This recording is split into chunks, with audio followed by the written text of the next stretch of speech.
Good morning and a very, very happy morning. We are reading Ikigai, the Japanese secret of long and happy life. और हम जिंदगी के प्रवाह की बात कर रहे हैं, फ्लो की बात कर रहे हैं. पेज नंबर 79 पर द रिक्लूजेस यानी बैरागी, या ऐसा लगता है कि जो लोग दुनिया में हटकर है, दुनिया में मिक्स नहीं होने चाहते, ऐसे लोगों को भी रिक्लूजेस पाला जा सकता है.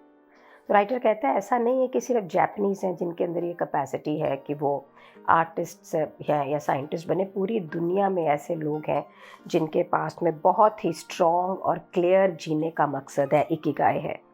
और वो अपने जीने के मकसद को, जिस चीज़ को वो प्यार करते हैं, अपने आखिरी दिनों तक लेके जाते हैं. तो आइंस्टाइन अपने आखिरी दिनों में अपनी आंखें बंद करने से पहले उसने एक फार्मूला लिखा. एक अटेम्प्ट था कि सारी फोर्सेस को यूनाइट कर सके यूनिवर्स की एक सिंगल थ्योरी के अंदर.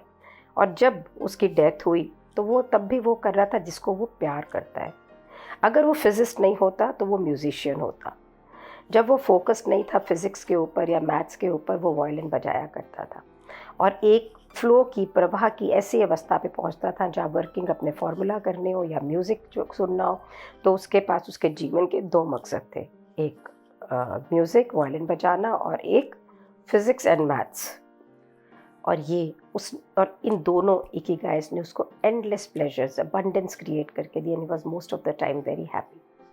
मोस्ट लोग जो आर्टिस्ट होते हैं ना, वो कैसे मालूम पड़ते हैं? वो मालूम पड़ते हैं कि मिस एंथ्रोपिक हैं, रिक्लूसिव हैं, थोड़े सन्यासी टाइप हैं, इंसानों से प्यार नहीं करते हैं, थोड़ा दूर रहना चाहते हैं. और असल में वो कर क्या रहे होते हैं? वो अपना समय को प्रोटेक्ट कर रहे होते हैं, वो समय जो उन्हें हैप्पीनेस देता है. कई बार दूसरों के एक्सपेंस के ऊपर भी वो अपने समय को प्रोटेक्ट करते हैं. वो ऐसे लोग हैं कि जो प्रिंसिपल ऑफ फ्लो को अपनी ज़िंदगी के अंदर एक्सट्रीम में लगाते हैं. If I give you example of my father, मेरे फादर हमें दिन में हर समय नहीं मिलते थे. वो तभी मिलते थे जब वो मिलना चाहते थे. तो हमें उन्हें मैसेज करना पड़ता था बंगले में, या उनका एक पर्सनल स्टाफ था, उसको बोलना पड़ता था. तो उसमें बड़ा अजीब सा लगता था कि यार ये कैसे पापा, सबके पापा तो जब चाहो मिल लेते हैं. But now I understand that he protected his ikigai. He was one of the most successful businessmen in 1971. He loved music, he was recognized by government and he wrote poetry. तो उस समय जो फादर ये लगता था कि भाई बहुत शायद प्राउड है या कुछ है, मैं सोचती हूँ तो may be he was protecting his Ikigai, he was protecting his time. और एक नॉवलिस्ट हारुकी मुराकामी का एग्जाम्पल दे के वो बोलते हैं कि ये सिर्फ अपने क्लोज़ फ्रेंड्स को ही मिलता था, और सिर्फ कई सालों के अंदर किसी एक पब्लिक फिगर के अंदर, पब्लिक कोई फंक्शन में जाया करता था. तो जितने भी आर्टिस्ट होते हैं ना, उनको ये मालूम है कि वो अपने स्पेस को कैसे प्रोटेक्ट करें, अपने एनवायरनमेंट को कैसे कंट्रोल करें, और अपने आप को डिस्ट्रैक्शन से कैसे दूर रखें ताकि वो अपने जीवन के मकसद के अंदर फ्लो लेकर आ सकें. इसी चीज़ को आगे एक्सप्लेन करते हुए पेज नंबर 80 पे टाइटल है माइक्रो फ्लो, यानी सूक्ष्म प्रवाह. इन्जॉइंग मंडेन टास्क, क्योंकि संसार के जो ये छोटे छोटे काम है उनको इन्जॉय करना. तो राइटर आपसे पूछता है आप क्या करते हैं जब आपको कपड़े धोने होते हैं, कोई घास काटनी है, कोई पेपर वर्क करना है, क्या आपको इसको इन्जॉय कर सकते हैं? तो एक एग्जांपल देता है. शिजुकू एक सबवे स्टेशन है और ये एक सेंट्रल टोक्यो के पास में, वहाँ पे एक सुपरमार्केट है.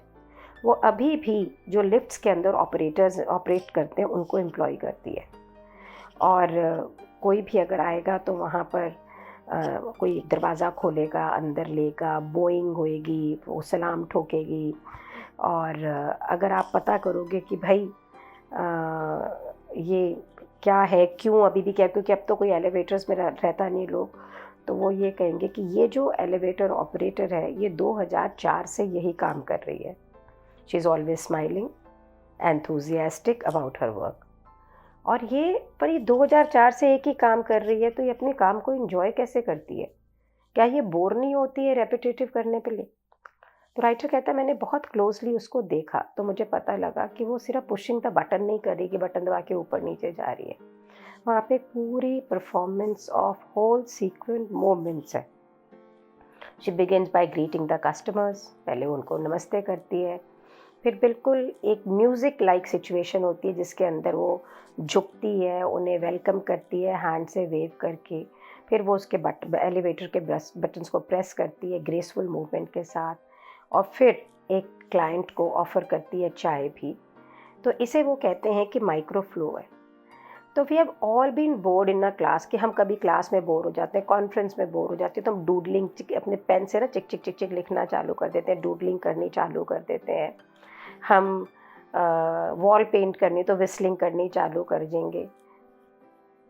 तो राइटर बोलते हैं ह्यूमन नेचर है कि हमें अगर कोई रोज़ के ये काम करने को दे तो वो हमें अच्छे नहीं लगते हैं, लेकिन ये जो रूटीन के टास्क हैं इन्हीं को, इन मोमेंट्स को माइक्रो फ्लो में कन्वर्ट करना, यानी समथिंग वी इंजॉय, ये खुश रहने का एक तरीका है, क्योंकि ये काम तो हमको करने ही पड़ेंगे।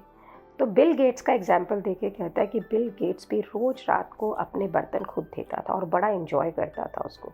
ये उसको रिलैक्स करता था, उसके माइंड को क्लियर करता था, और वो कोशिश करता था कि वो इसको थोड़ा रोज करे, और एक ऑर्डर में करता था। पहले प्लेट धोता था, फिर फोक धोता था, फिर सो ऑन। और ये उसका हर रोज़ का एक माइक्रो फ्लो था। इसी तरह से Richard Feynman, one of the most important physicist जो थे, वो भी बड़ा अपने रूटीन काम के अंदर प्लेजर लेते थे। W Daniel Hillis, one of the founders, जो कि सुपर कंप्यूटर मैन्युफैक्चरर था थिंकिंग मशीन्स का, उसको फेमैन ने हायर किया to work for the development of the computer, कि कंप्यूटर डेवलप करेगा, उसके लिए उसको हायर किया गया। और वो कंप्यूटर पे पैरेलल प्रोसेसिंग का काम निकालेगा। और इस समय जो फेमैन ऑलरेडी बड़े फेमस थे, तो जब वो उस दिन आए तो ऑफिस में उनके लिए कोई काम सोचा नहीं गया था, तो उनको कोई भी एक इररिलेवेंट सा काम दे दिया। तो उन्होंने बोला कि भैया ये सब काम तो बकवास है, मुझे कुछ रियल में दे दो। तो ऑफिस वालों ने, नए ऑफिस वालों ने उनको बाहर ऑफिस की सप्लाईज़ खरीदने भेज दिया, और उन्होंने अपने इस काम को भी बहुत अच्छे से मुस्कुराते हुए फेस किया।